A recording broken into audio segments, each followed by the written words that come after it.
কেন আপনাকে ইনসেন্টিভগুলো দেওয়া হয় যে ইনিশিয়াল স্টেজে আপনাদের অনেক হিকাপ থাকে সেটা যাতে আপনারা সবটাকে অ্যাবজর্ব করতে পারেন। করোনা মহামারী, রাশিয়া ইউক্রেন যুদ্ধ, মুদ্রার অবমূল্যায়ন আর মধ্যপ্রাচ্য সংকট নানা ঘটনা প্রবাহের কারণে ক্ষতিগ্রস্ত হয়েছে দেশের নির্মাণ খাত ও সংশ্লিষ্ট বিভিন্ন ব্যবসায়িক কার্যক্রম।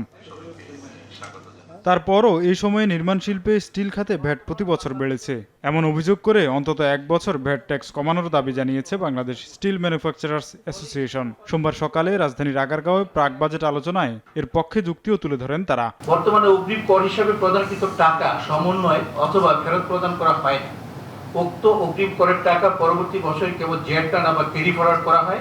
ফলে অগ্রিম কর সমন্বয় না হয়ে প্রতি বছরের অগ্রিম কর যোগ হয়ে অগ্রিম করের পরিমাণ ক্রমবর্ধমান হারে বৃদ্ধি পায় এবং প্রাপ্য টাকা অনাদায়ী থেকে স্টিল উৎপাদনকারীগণ চূড়ান্তভাবে লোকসানে পতিত হন। এদিন ব্যবসায়ীদের আলোচনায় উঠে আসে এইচএস কোড জটিলতা, কাস্টমসের হয়রানির অভিযোগ এবং খাতভিত্তিক ভ্যাট ট্যাক্স কমানোর দাবি।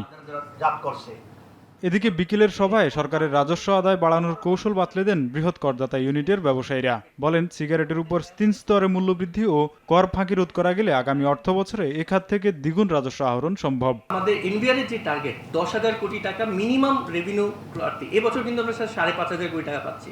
সো আমরা এটাকে ডাবল আমরা প্রমিস করছি।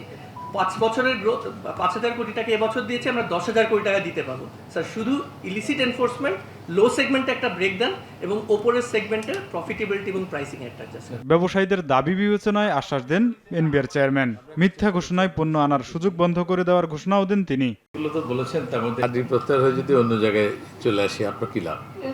হয়তো নামে আরডি থাকবে না, তখন অন্য দিকে চলে যাবে। আমাদের তো ওভারঅল রেভিনিউর চিন্তাটা করতে হবে। আশা করি সমস্যা হবে না। আপনাদের সাথে আমরা বসবো না, আমাদের টেকনিক্যাল টিমের সাথে আমরা আপনাদেরকে ইনভলভ করব। কর ফাঁকি রোধে সিগারেটের প্যাকেটে কিউআর কোড স্থাপন এবং যারা অবৈধ সিগারেট বাজারজাতের সঙ্গে যুক্ত হবে তাদের বিরুদ্ধে আইনি পদক্ষেপ নেওয়ার কথা জানায় এনবিআর। সামগ্রিকভাবে রেভিনিউ কন্ট্রিবিউশন বাড়ানো। ফজল হোসাইন, সময় সংবাদ, ঢাকা।